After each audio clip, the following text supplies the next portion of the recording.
Je remercie vivement Madame Marcel Honnête pour cette présentation. Je vous dis à tous combien je suis content de revenir au Québec, où je suis venu, surtout jadis, de très nombreuses fois. Je remercie bien sûr Transplant Québec pour cette invitation, l'hôpital Rosemont Maisonneuve qui nous accueille ici. Je remercie en particulier Monsieur le directeur général de Transplant Québec, Madame Monette qui a construit, je peux le dire, qui a construit pendant à peu près une année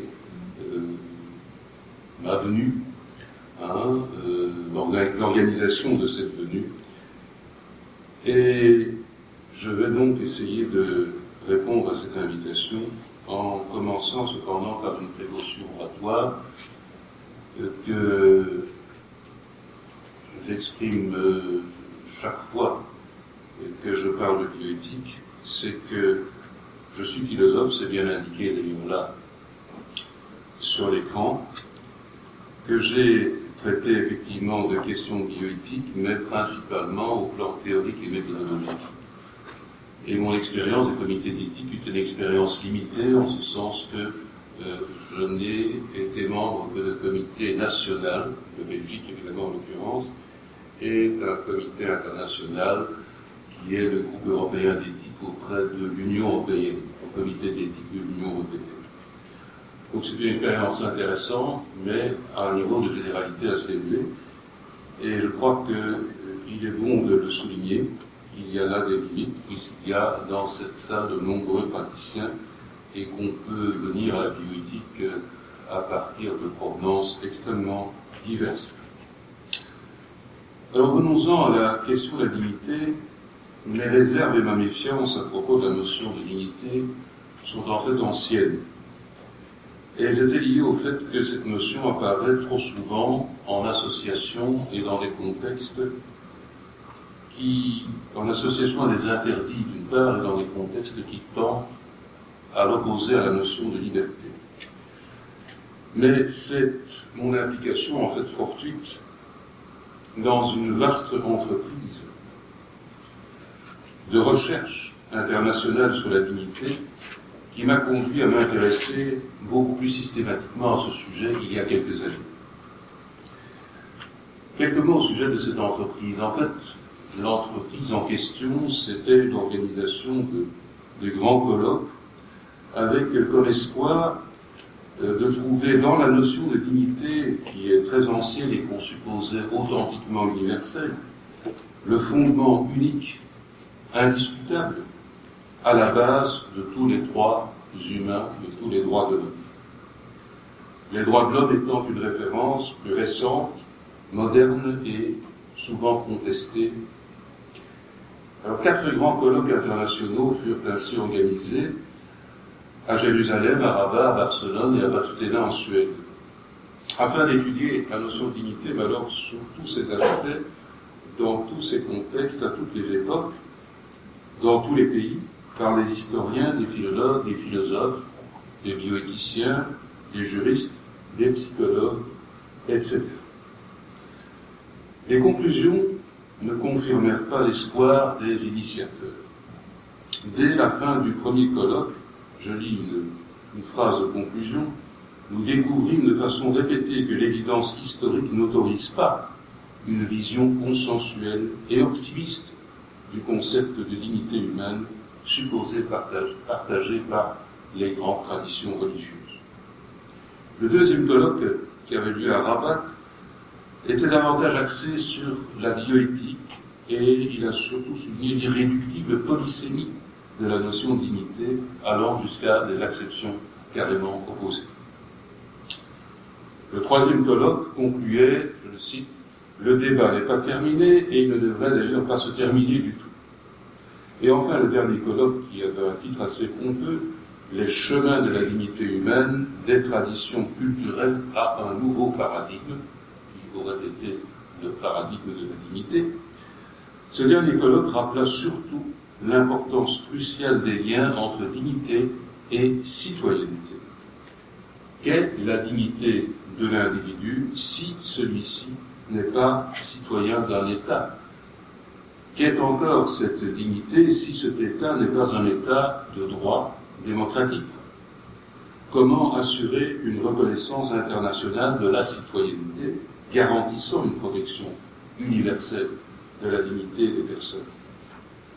Vaste question, mais vous l'aurez remarqué, qui tend à reconduire aussi la question de la dignité à celle des droits de l'homme et de la reconnaissance transnationale des droits humains. Or, l'espoir au départ de l'enquête, je l'ai dit, était de trouver dans la notion de dignité le fondement transculturel universel qui semblait faire défaut à l'idée trop moderne, trop occidentale, selon certains, de droit de l'homme. C'est donc suite à cette expérience dont les conclusions tendaient à rejoindre en fait mes premières intuitions au sujet du caractère problématique de la notion de dignité que j'ai entrepris de l'étudier dans le discours bioéthique d'une manière un peu plus systématique et philosophique critique. On peut d'abord noter ce fait, l'usage de la notion de dignité en bioéthique est loin d'être universellement répandue. Elle est, la dignité, une référence importante dans la bioéthique européenne continentale. Elle est aussi présente dans les grands textes internationaux, ceux de l'UNESCO, de l'ONU, du Conseil de l'Europe, de l'Union européenne. En revanche, elle est rare dans la bioéthique anglo-saxonne qui préfère invoquer l'idée de respect de la personne, d'autonomie ou encore la sacralité de la vie humaine. La dignité, vous l'aurez noté, n'a pas de place dans le principisme américain. La première édition de l'Encyclopedia of Bioethics en 1978 ne lui consacre aucune entrée et indexe seulement une dizaine d'occurrences. Dans la nouvelle édition de l'encyclopédie en 1995, en 5 volumes, encyclopédie en 5 volumes cette fois, la dignité ne figure même plus dans l'index. Les critiques les plus courantes de l'usage de la notion de dignité sont son caractère vague, ambigu, plurivoque et même contradictoire. En effet, en ce qui concerne l'extension du concept, c'est-à-dire les réalités auxquelles il se trouve être appliqué, la dignité peut s'appliquer à l'être humain dans tous ses états, de l'embryon à l'individu en mort cérébrale, voire même au cadavre, en totalité et dans toutes ses parties, le corps, les organes, les cellules somatiques, les cellules, les gamètes, le génome, etc. S'appliquer à des individus, mais aussi à des collectivités ou à des communautés. S'appliquer à des activités, la dignité du sport, par exemple, ou encore des comportements, le traitement des patients, ou à des processus, et à la manière d'assumer des processus, la conception, la naissance, le mourir. Et certains éthiciens contestent le monopole d'application de la dignité aux seuls humains. Ils veulent l'appliquer aux animaux, voire à tout ce qui est vivant. En ce qui concerne la compréhension, le sens du concept, on constate aussi des diversités et des incohérences. Par exemple, la dignité est tantôt une valeur intrinsèque, universelle et invariante, tantôt elle est dépendante de la reconnaissance contextuelle, sociale. Elle est susceptible de degrés de variation et pourquoi pas de suppression. La dignité tient tantôt en la présence, en chaque être humain, d'une espèce d'essence universelle, homme, tantôt elle est liée à l'unicité, à la singularité de chaque individu jugé irremplaçable. Le rapport entre les notions de dignité et d'autonomie est conçu tantôt comme une convergence. Le rapport entre la liberté et la dignité est tantôt conçu comme une convergence, c'est l'idéal kantien, tantôt ressenti comme une tension jamais résolue et parfois même comme une opposition pure et simple, en particulier à propos de l'euthanasie ou encore de la disposition par l'individu de son propre corps. Ainsi, le philosophe bioéthicien australien Max Charlesworth critique l'expression « mourir dans la dignité ». Mieux vaudrait dire, dit-il, mourir avec autonomie. D'autres estiment que l'expression « mourir dans la dignité », à l'appui du droit à l'euthanasie, confond l'exigence de dignité et l'exigence de qualité de la vie. Une interprétation nuancée du droit de mourir dans la dignité permet cependant une triple référence à l'autonomie, à la qualité de la vie et à la dignité. L'individu doit être libre, c'est l'autonomie, d'estimer que dans certaines circonstances, c'est la qualité de la vie. Sa vie ne peut plus être vécue avec assez de dignité à son propre regard, c'est l'estime de soi, et au regard des autres, tel en tout cas qu'il perçoit leur regard. Son ultime dignité dès lors consiste à choisir de quitter la vie, éprouvée comme insupportable. Ceux qui ne reconnaissent pas cette liberté et cette dignité-là confondent en réalité dignité et sacralité de la vie. On retrouve ici l'une des antinomies constitutives de la notion de dignité. La dignité comme réalité et valeur psychosociale d'une part, et d'autre part la dignité ontothéologique associée au caractère sacré, intangible de la vie humaine, à préserver même là où elle tente à se réduire à une simple survie biologique. Peter Singer, bioéthicien et philosophe bien connu, dans un article intitulé « All Animals are Equal », critique la notion de dignité parce qu'elle élève l'espèce humaine au-dessus des autres, au nom d'une prétendue valeur intrinsèque supérieure. Réserver la dignité à l'être humain serait une opération rhétorique espéciste qui n'est pas sans conséquence pour les traitements que nous réservons aux vivants non humains. Si l'on se risque à justifier la dignité par une propriété ou une qualité, on constate que dans certains cas, des animaux manifestent plus de dignité que des humains. En réalité, via l'acceptation du principe de la dignité humaine, nous sommes invités, le plus souvent implicitement, à souscrire à une philosophie de l'homme, voire à une philosophie de la nature. La Suisse, par exemple, a introduit dans sa constitution la notion de dignité de la créature, et nombreux sont ceux qui souhaitent inscrire la dignité humaine au sein d'une dignité plus large, aux connotations théologiques, la dignité de la création, sur base de laquelle, par exemple, toute transgenèse pourrait être a priori considérée comme condamnable.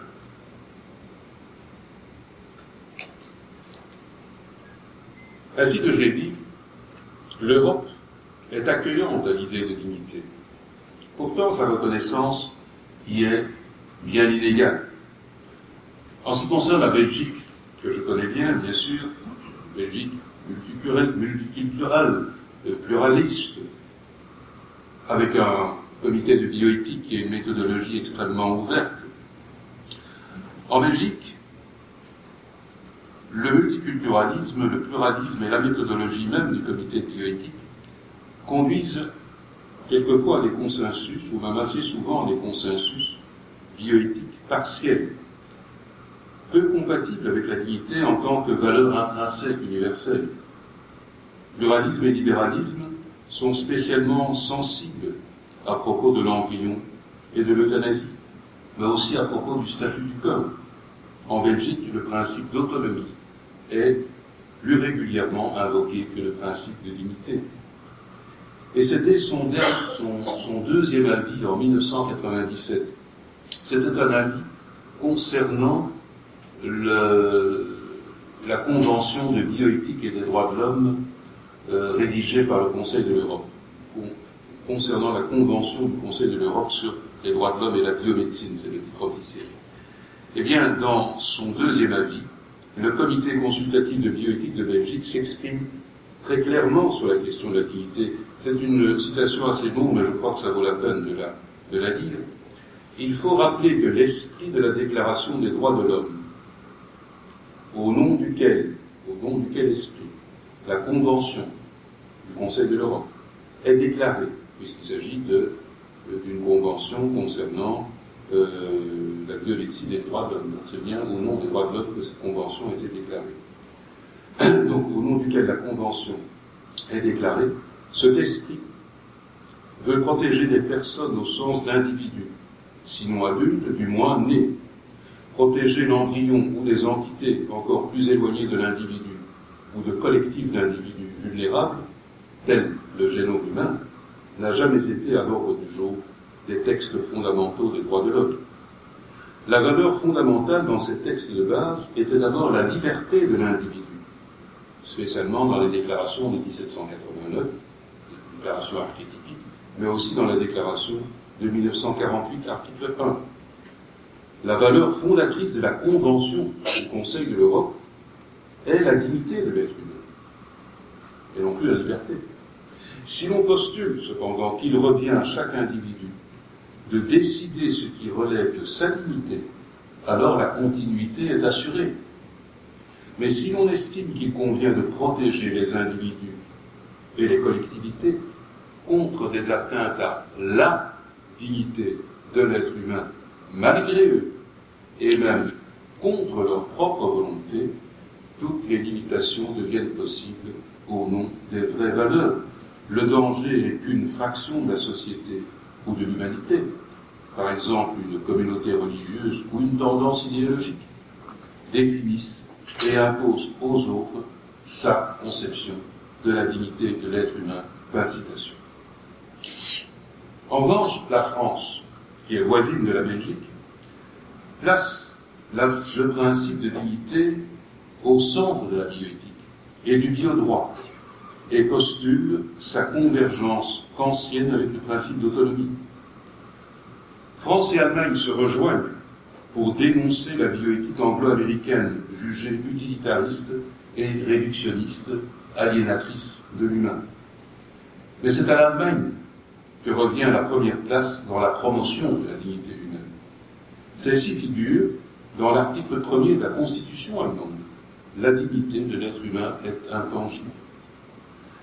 Les philosophes et bioéthiciens danois Hendorf et Kemp, dans un livre collectif intitulé Basic Principles in European Bioethics and Law, observent que, je les cite, l'idée de dignité humaine exprime en Allemagne le besoin d'avoir quelque chose à opposer à l'idée d'autonomie humaine. Certains y utilisent le mot dignité comme l'expression d'un tabou pour défendre leur conception de l'humanité sans plus argumenter. C'est dans le cadre de questions impliquant la dignité humaine que le philosophe Peter Singer, que j'ai déjà mentionné, a été interdit de parole en Allemagne. La dignité est centrale en Irlande. En revanche, elle est, toujours Kemp et Hendorf qui écrivent cela, en revanche, elle, la dignité, n'est pas directement mentionnée dans la pensée juridique du Royaume-Uni. Cette absence profite au concept d'autonomie, qui s'y affirme en priorité. Et au total, conclut Kemp et Hendorf, la plupart des pays européens, cependant, interprètent la dignité comme une valeur intrinsèque, tandis qu'une minorité semble l'avoir en termes d'autonomie. Face à ces usages vagues, divergents du terme dignité, est-ce qu'il n'est pas raisonnable de le considérer comme un concept inutile, voire nuisible, à la clarté des débats bioéthiques et biojuridiques?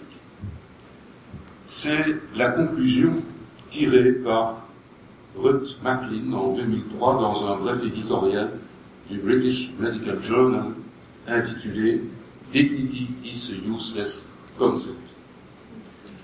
Elle y voit un terme qui soit se limite à un slogan, soit répète confusément des notions plus précises, telles le respect de la personne dans son autonomie, sa vie privée et la protection contre des pratiques abusives et discriminatoires.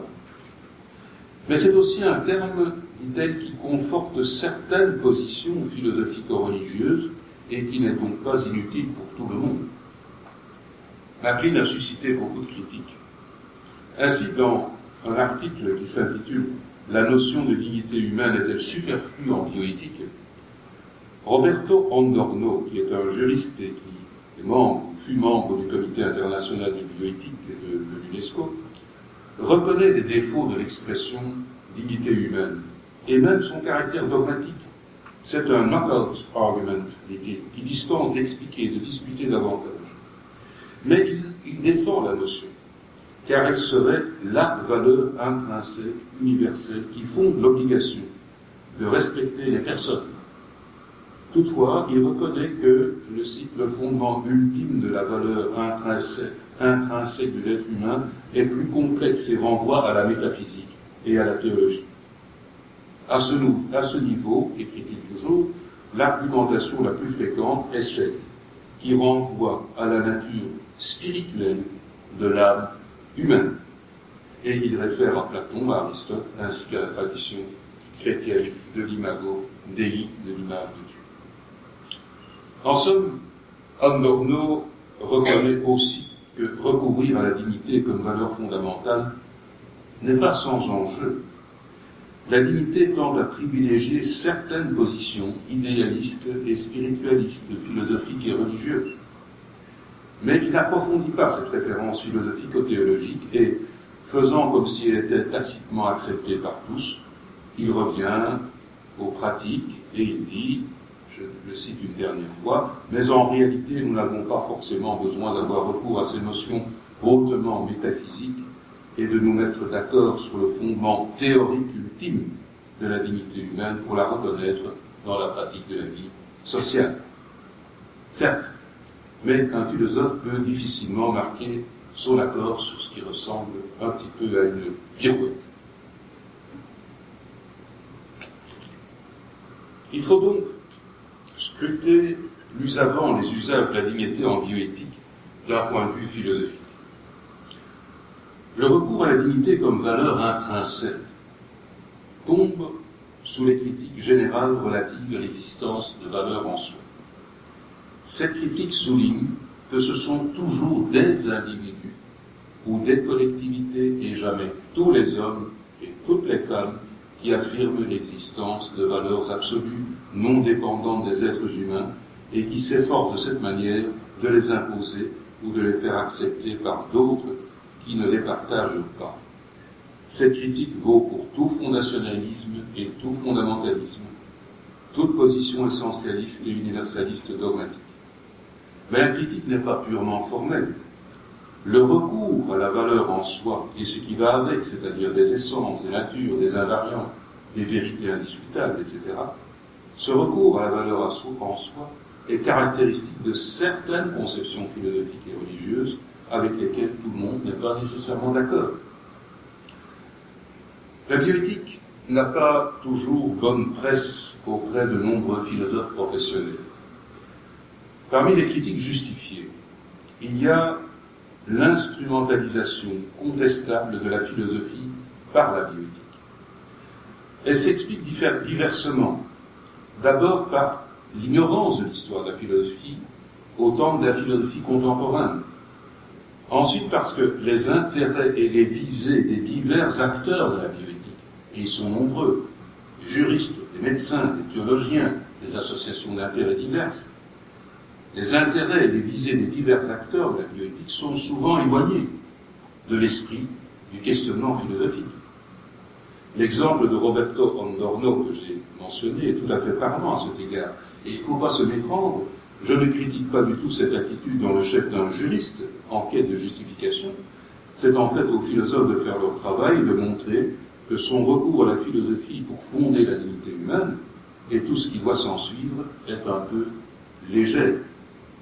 Il s'agit d'une sorte de mise en scène à peu de frais qui fait l'impasse sur la philosophie, bien plus qu'elle ne lui rend justice.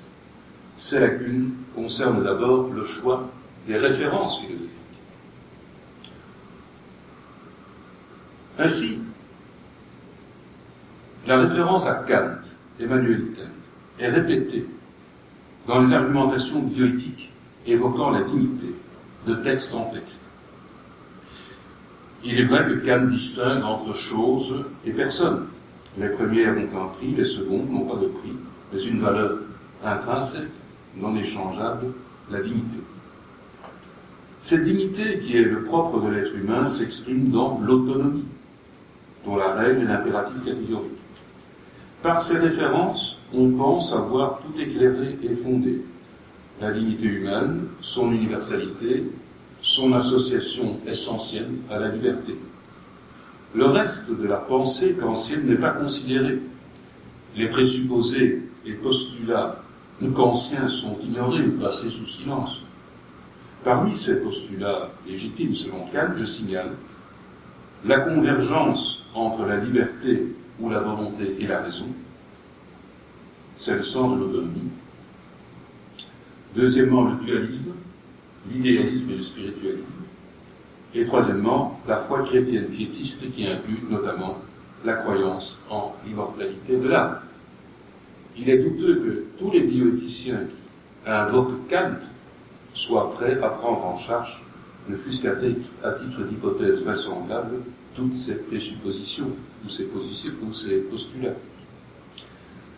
Mais il y a donc les références qu'on répète de texte en texte, et puis il y a celles qu'on ignore. Par exemple, le pic de la Mirandole.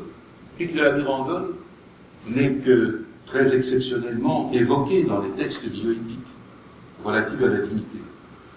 Pourtant, son discours sur la dignité de l'homme, l'Oratio de Dignitate Hominis, qui date de 1486, est un texte fondamental de la Renaissance italienne pour l'anthropologie de la modernité.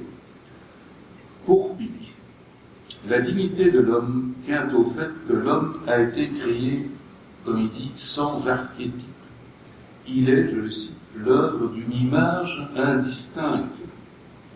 Dieu a dit à Adam, je cite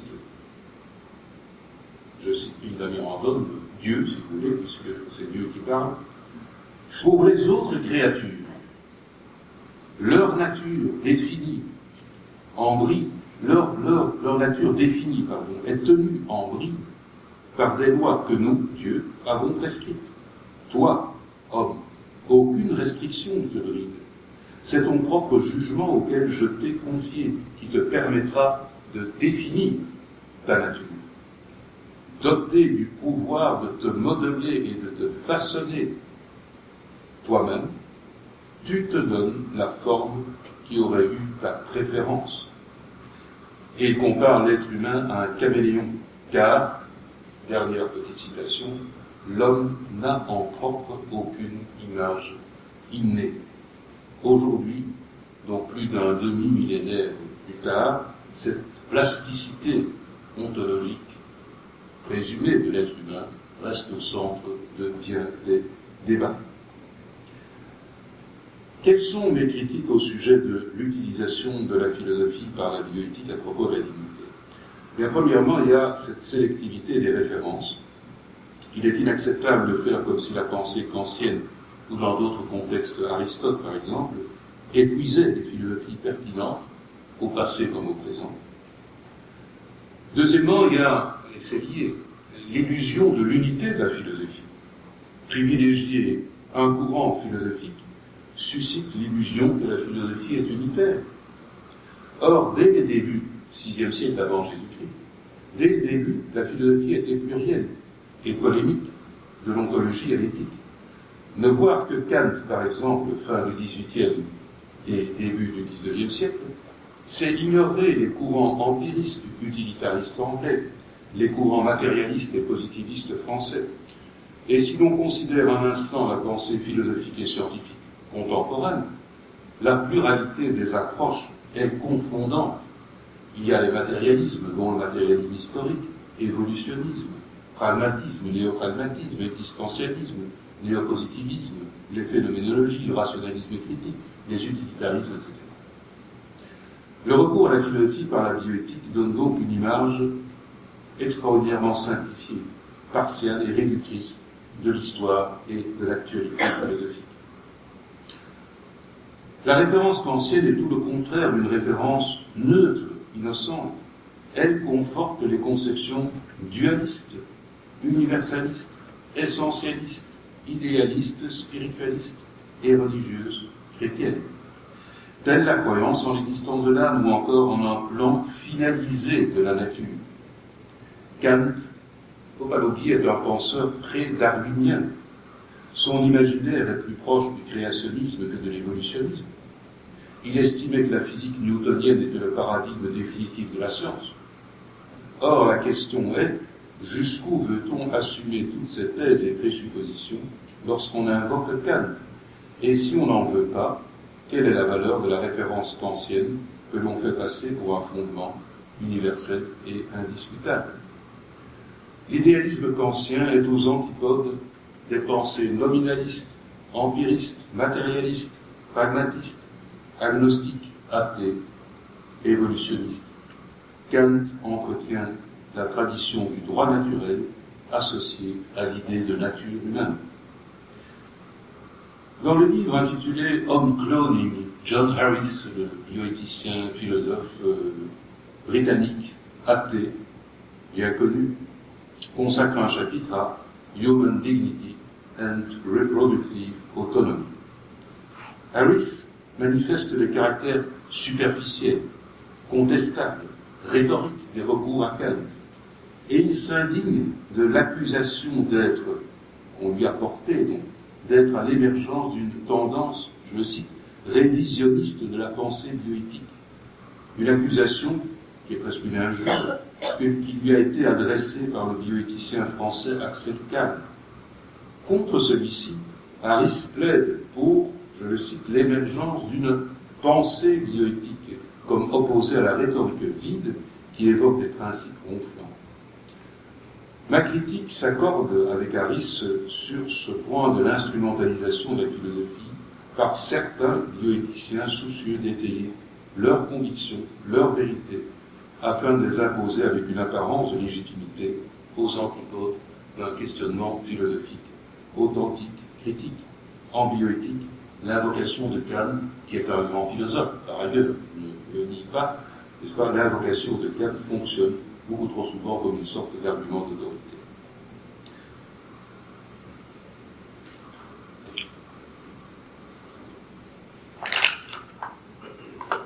Alors, dans la seconde partie de cette causée, qui, rassurez-vous, est plus courte, je vais illustrer les enjeux bioéthiques et philosophiques de la dignité chez deux philosophes opposés sur cette question.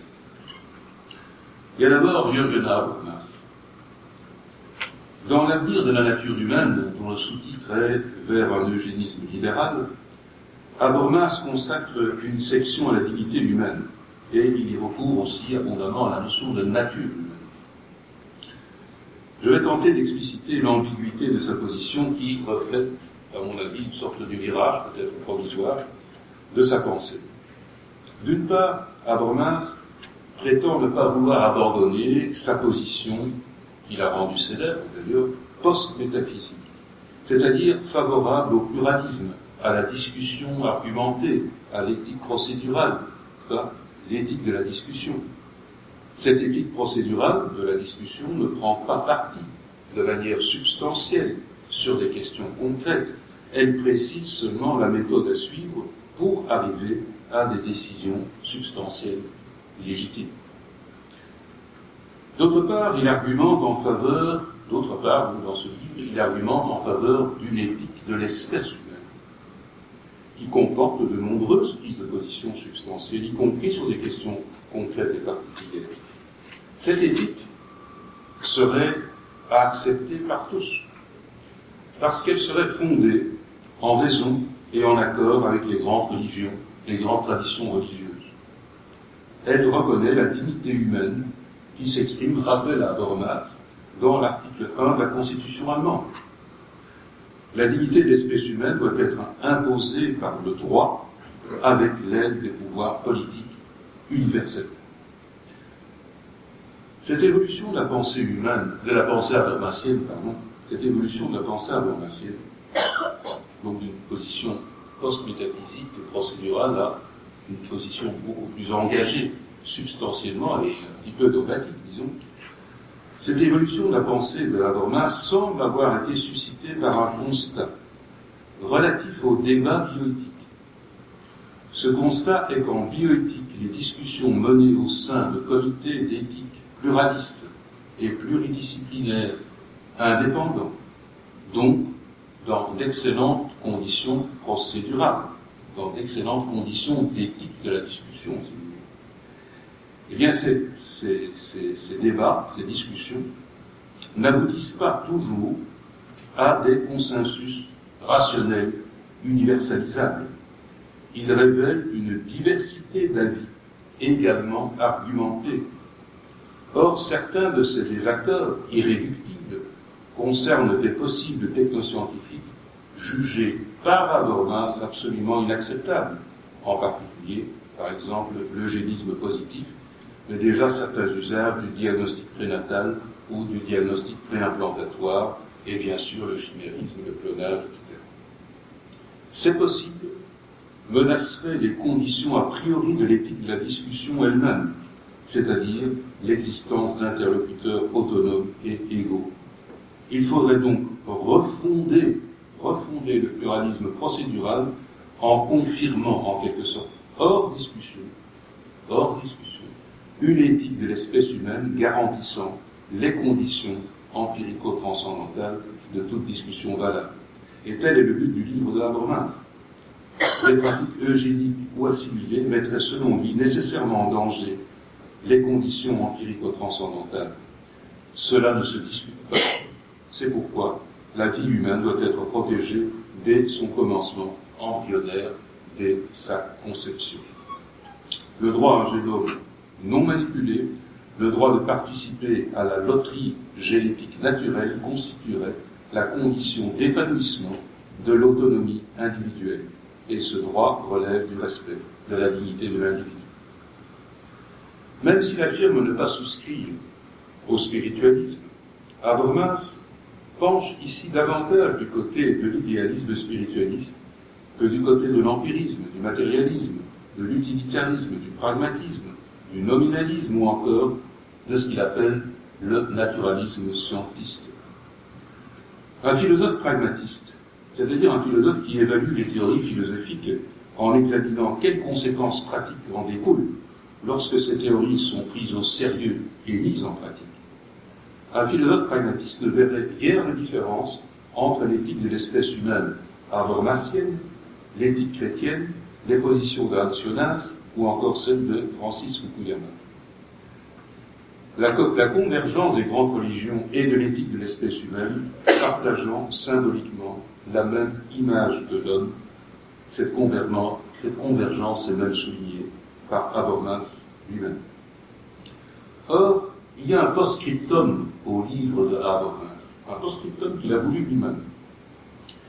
Et dans ce post-scriptum, Habermas évoque un débat qu'il a eu avec des philosophes américains, dont Ronald Dworkin et Thomas Nagel, et quelques autres, à propos de ses thèses à lui, les thèses du livre. Et cette discussion libre manifeste à l'évidence que ces interlocuteurs, donc Dworkin, Nagel au moins, ne partagent pas du tout les positions, les arguments et les intuitions de Habermas, notamment en ce qui concerne l'eugénisme. Mais ces désaccords, parce que là il y a des accords sur des choses fondamentales, n'ébranlent nullement la conviction de Habermas qu'il est nécessaire d'imposer son éthique universellement par la force du droit et du politique. Une conviction qui prend donc des allures de foi, dangereuse dans la mesure où, sourde aux objections et fermée aux positions divergentes, elle revendique les moyens de son imposition universelle par la force, s'il le faut. Alors l'autre exemple est vraiment l'autre extrême de l'éventail philosophique, enfin, quand même, assez éloigné. Il s'agit de Nick Bostrom, un philosophe beaucoup moins connu, bien sûr, qui, dans un article intitulé « In Defense of Post-Human Dignity », défend, Bostrom est un philosophe suédois, mais faisant ses recherches et enseignements en Angleterre, et proche du mouvement qu'il a contribué à structurer, d'ailleurs, du transhumanisme. Donc, dans cet article, In Defense of Post-Human Dignity, le philosophe Nick Bostrom défend la position transhumaniste contre ceux qu'il appelle les bioconservateurs qui invoquent si volontiers la dignité de l'homme. Les transhumanistes se voient dans le prolongement, eux, de la philosophie du progrès, et ils visent pas vraiment à rompre avec l'humanité, mais à l'améliorer enhancement, à l'améliorer à l'aide de techniques matérielles, et pas seulement de techniques symboliques ou institutionnelles ou naturelles, à l'aide de techniques matérielles, et dans le respect des libertés individuelles, droit de disposer de son corps, ce qui inclut évidemment le cerveau, et liberté des choix reproductifs, notamment. Une liberté encadrée par des règles empêchant qu'elle ne lèse gravement autrui. Les bioconservateurs, tels Jonas, Michael Sandel, Habermas en l'occurrence, Fukuyama, Léon Casse, etc., selon Bostrom, entretiennent deux certitudes angoissées qui fondent leurs interdits. Selon la première, toute manipulation est dégradante pour l'être qui la subit, car elle lèse la valeur, la dignité, qui s'attache à tout être humain. Selon la seconde, l'avènement de transhumains mettrait en danger la dignité des humains eux-mêmes, qui seraient traités comme des êtres inférieurs. Bostrom ne nie pas ces dangers, mais il estime qu'ils ne constituent pas une fatalité et qu'ils ne sont pas solidaires d'un certain type de technologie qui serait nécessairement mauvais. Les nouvelles technologies matérielles peuvent être bien ou mal utilisées comme les anciennes. L'asservissement, la tyrannie, le génocide, le totalitarisme n'ont pas attendu les high-techs pour se développer. Par rapport à ces perversions de nature d'abord sociopolitique, la démocratie pluraliste, favorable aux libertés individuelles, constituerait, selon Bostrom, la meilleure protection. Contre les conceptions restrictives et exclusives de la dignité, Bostrom défend l'élargissement nuancé de cette notion et du statut moral qui y est associé. Il faut rompre avec le dualisme métaphysique ou théologique sous-jacent qui place l'espèce humaine comme hors nature, hors évolution. La dignité d'hypothétiques trans ou post-humains doit pouvoir être reconnue autant que celle des animaux, spécialement des mammifères supérieurs. Les luttes contre l'esclavagisme, le racisme, ont par le passé exigé de repenser l'extension de la dignité refusée aux Noirs, par exemple. Si la dignité, en un sens non essentialiste ni anthropocentré, est associée à des qualités, des vertus, des capacités, des comportements présents à des degrés variables, qu'est-ce qui empêche de penser que des transhumains pourraient y exceller mieux que les humains naturels? Et pourquoi cela ne concernerait-il pas aussi l'autonomie, la capacité de choisir, que, suivant Habermas et d'autres, tout eugénisme ne pourrait qu'oblitérer?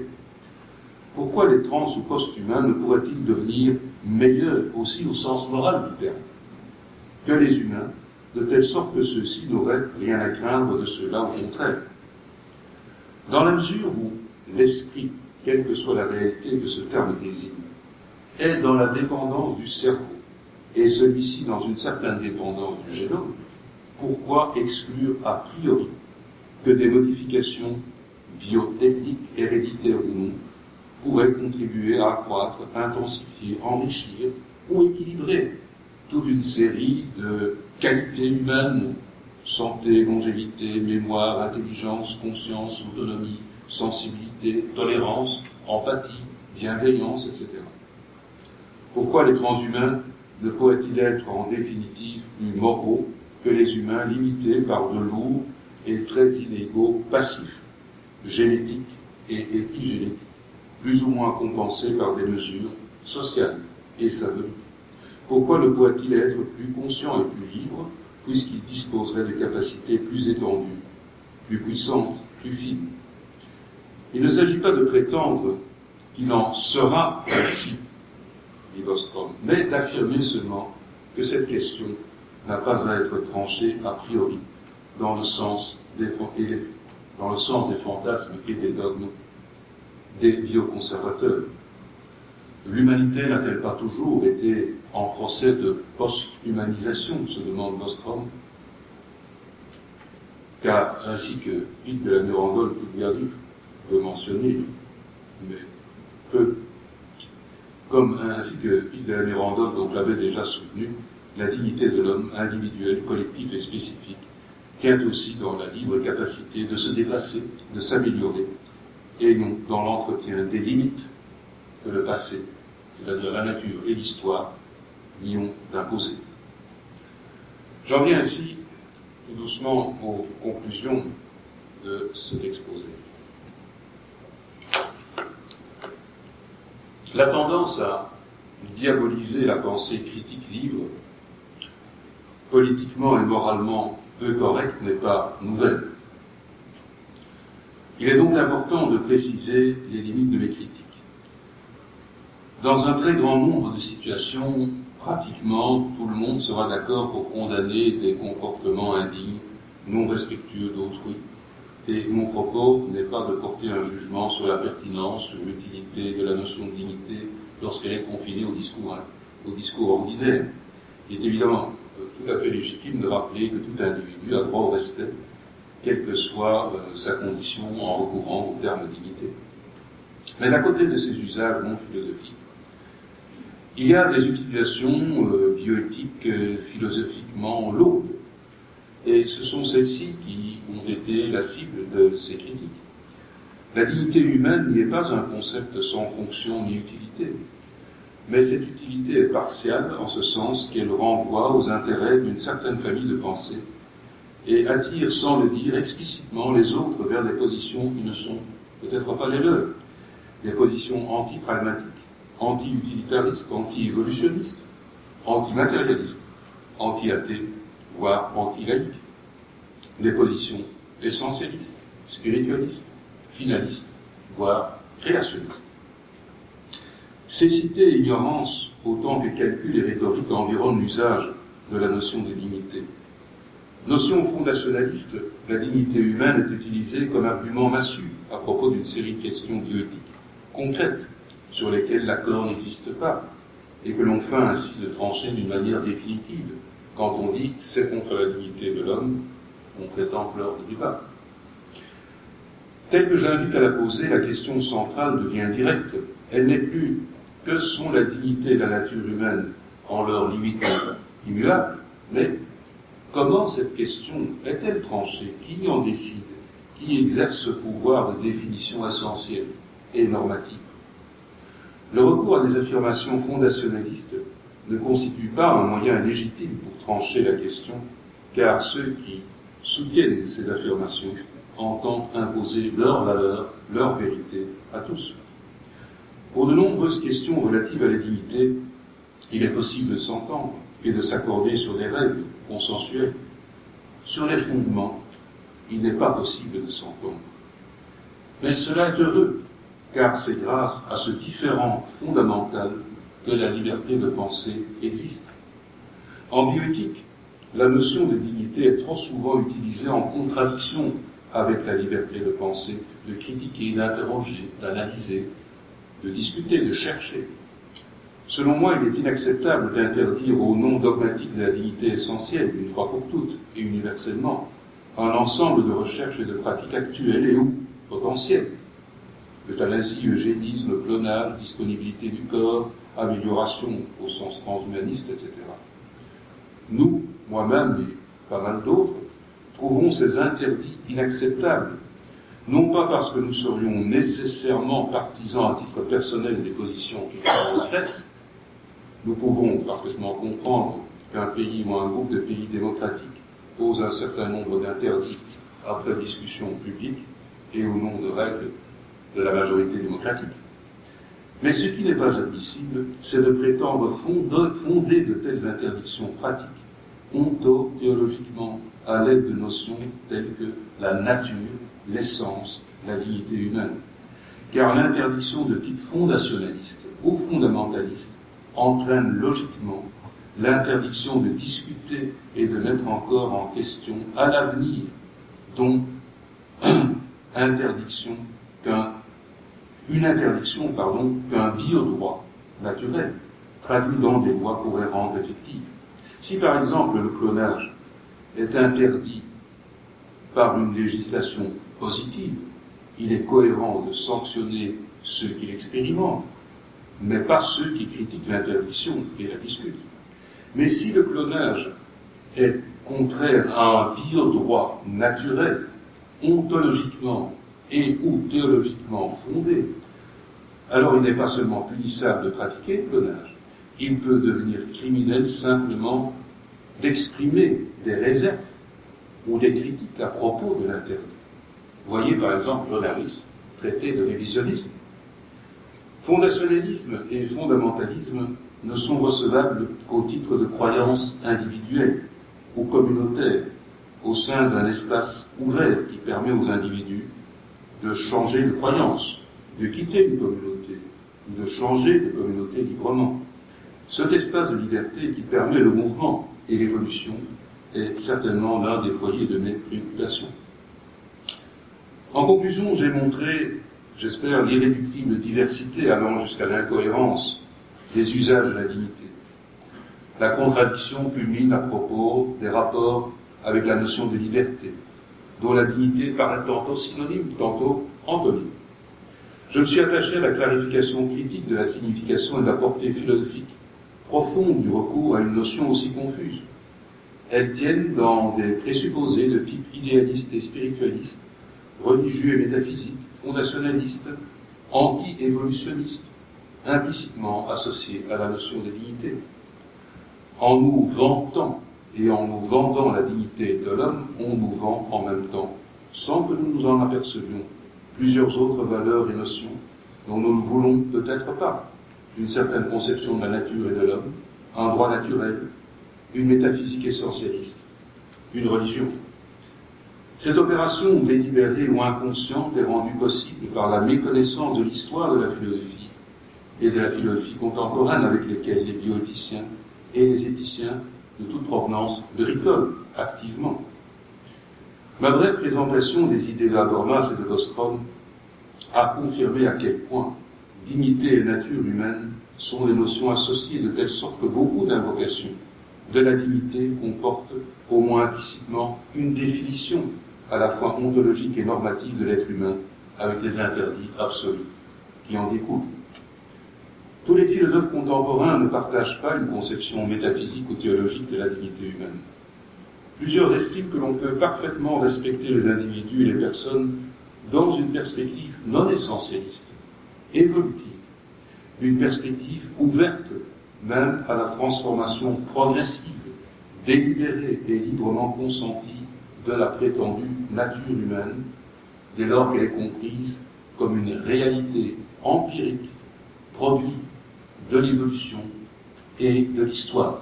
Je vous remercie.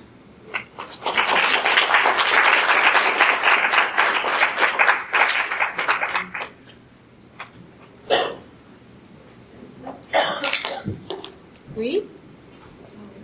Nous avons quelques minutes pour des questions. Est-ce que des personnes voudraient en poser? Non? Moi, j'en aurais une, professeur Ottois.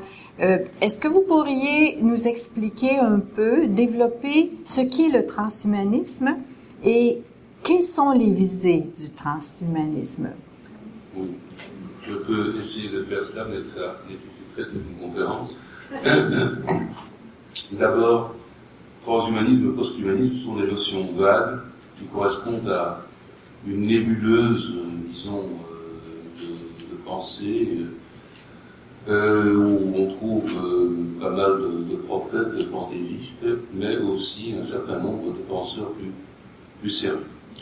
Alors moi, je me suis contenté de m'intéresser aux quelques penseurs qui me paraissent assez sérieux, qui se déclarent transhumanistes, qui sont plus ou moins apparentés, proches du transhumanisme. Bon, John Harris ne se dit pas transhumaniste, mais manifestement est assez proche. Bostrom, lui, il s'en déclare. Un autre, c'est James Hughes, par exemple. Quelqu'un d'intéressant, c'est Savulescu. Vous avez un ouvrage qui est un classique pour la bioéthique, From Change to Choice, de Buchanan et quelques autres, n'est-ce pas, au sujet de génétique et justice. Voilà, donc il y a quand même un certain nombre d'ouvrages très très sérieux. Bon, que disent au fond les transhumanistes? C'est pas, si vous prenez le noyau dur, c'est pas très très compliqué. Ils estiment que les avancées biotechnologiques et biomédicales Donc toutes ces nouvelles technologies qui se développent ne doivent pas être considérées et pratiquées exclusivement dans un cadre thérapeutique, mais devraient, avec prudence, etc., aussi pouvoir être utilisées dans le cadre de l'enhancement, donc le cadre de l'amélioration, pour développer, intensifier, sais-je, toute une série de capacités, notamment cognitives, mais pas seulement, physiques aussi, de l'espèce humaine. Et il se situe dans la philosophie du progrès. Il se revendique de Condorcet, notamment le tableau du progrès du progrès de l'esprit humain, la dixième partie, tout spécialement, n'est-ce pas, le progrès humain au futur. Bon, il renvoie aussi à Julian Huxley. Julian Huxley, c'est le frère de Aldous Huxley. C'est lui qui a inventé le mot transhumanisme dans New Bottles for New Wine. Ça remonte en 1957. Il a introduit là le mot transhumanisme. Et transhumanisme est un synonyme, c'est tout à fait clair, c'est dit, c'est un synonyme pour humanisme évolutionniste. C'est un raccourci en quelque sorte pour humanisme évolutionniste. Donc il invite Huxley à prendre en considération notamment la révolution darwinienne, à la prendre au sérieux, non pas pour faire n'importe quoi, bien entendu, parce qu'il souligne beaucoup aussi les valeurs culturelles, mais c'est une vision modiste qu'il a. Au fond, que disent les transhumanistes dans cette problématique donc, de l'amélioration? Ils veulent que soit reconnu un paradigme de l'amélioration à côté de ce paradigme thérapeutique. Que disent-ils? Qu'il est légitime d'utiliser les technologies matérielles pour améliorer des capacités humaines. C'est surtout ça qu'ils disent. Que ce soit les technologies génétiques, que ce soit les technologies cellulaires, que ce soit les technologies électroniques, toutes ces technologies dites convergentes aussi. En 2002, il y a un rapport américain de Convergent Technologies qui a suscité beaucoup d'émoi, et les technologies convergentes étant les nanosciences, les nanotechnologies, les sciences cognitives, les technologies de l'information et les biotechnologies. Et ce rapport, c'était il faut utiliser les technologies convergentes pour améliorer les performances humaines. C'est le titre du rapport, c'est un rapport très épais, plusieurs centaines de pages, qui a suscité une foule de réactions dans l'Union européenne, beaucoup plus réservées. Je pense. C'est ce qui a motivé d'ailleurs mon intérêt pour le transhumanisme. Il y a depuis 2-3 ans, pas plus. C'est un rapport européen qui s'intitule Human Enhancement, qui avait été commenté par le Parlement européen, et qui est une réflexion nuancée quand même sur ce rapport américain et bien d'autres choses, et qui souligne, lui, l'importance du transhumanisme explicitement.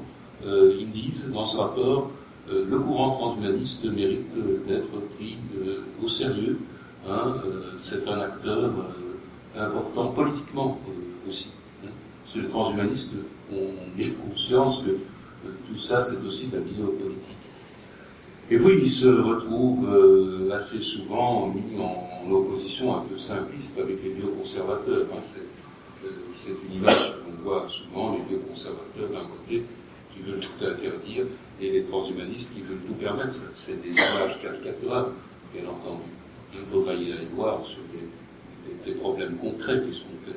Et alors, on retombe dans la problématique des comités bioéthiques pluralistes et pluridisciplinaires pour évaluer si telle demande de enhancement, par exemple, d'amélioration, pourrait être argumentée, justifiée, dans quelles conditions, etc.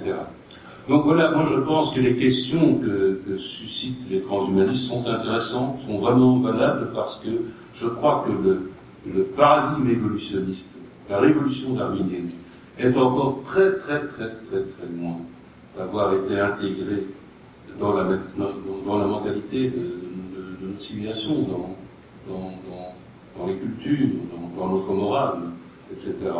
Dans toute sa complexité, d'ailleurs, parce qu'il ne s'agit pas de faire du socio-darwinisme réducteur, c'est pas du tout cela. dans l'évolutionnisme et les autres révolutions technoscientifiques, il y a aussi une nouvelle temporalité qui s'est ouverte au monde. Nous voulions au monde, nous sommes le produit d'une évolution de plusieurs milliards d'années, plusieurs millions d'années en tout cas, là ça se rapproche déjà, mais c'est énorme. Et il y a des millions d'années encore dans l'avenir. Alors les questions que posent les transhumanistes, faut-il modifier, transformer ou pas, comment l'être humain, je crois que c'est des questions légitimes, surtout qu'on développe les technologies de plus en plus qui permettront de le faire. Les transhumanistes sont aussi très fixés sur la sénescence et la longévité, c'est un de leurs chevaux de bataille. Ils sont aussi, la plupart, beaucoup trop optimistes et beaucoup trop prophétiques. Moi, c'est souvent de la science-fiction. Après, ça, c'est un autre débat. Aussi, on pourrait faire une conférence sur le transhumanisme et le posthumanisme en science-fiction. Les trois quarts de la science-fiction roulent sur cette thématique. On l'a, jusqu'à présent, pas assez dit. Voilà, je crois que j'ai un petit peu brossé quand même les contours, les alentours du transhumanisme. Oui. Est-ce qu'il y a d'autres questions? Non? Alors, dans ce cas, on suspend une quinzaine de minutes, puis on reprend pour la deuxième conférence. Hein?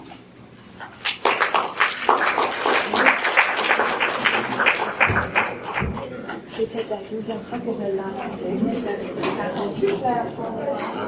Je pense que